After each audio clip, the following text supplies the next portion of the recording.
La main-d'œuvre locale est constituée essentiellement de migrants à 80%, donc Ouais. comme vous l'avez dit, népalais et indiens.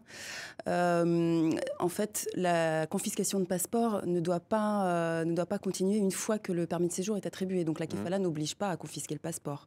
Simplement, comme son nom l'indique, c'est effectivement un système de parrainage qui met le parrain dans la position d'être la seule personne qui peut octroyer, renouveler ou retirer le permis de séjour.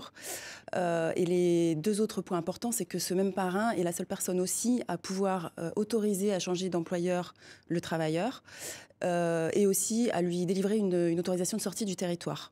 Donc ça le met effectivement dans une situation de dépendance par rapport à son employeur.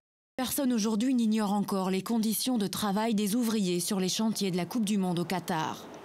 Parmi les ouvriers, des Philippins, des Indiens, mais surtout des Népalais. Une délégation népalaise s'est récemment rendue au Qatar. Elle a expliqué ce qu'elle a vu à des parlementaires européens. Ses conclusions sont terrifiantes.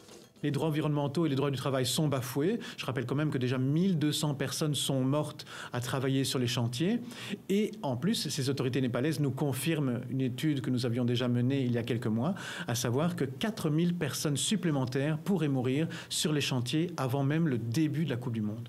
Accidents de travail, crise cardiaque, suicide, les travailleurs étrangers rentrent souvent dans leur pays dans un cercueil.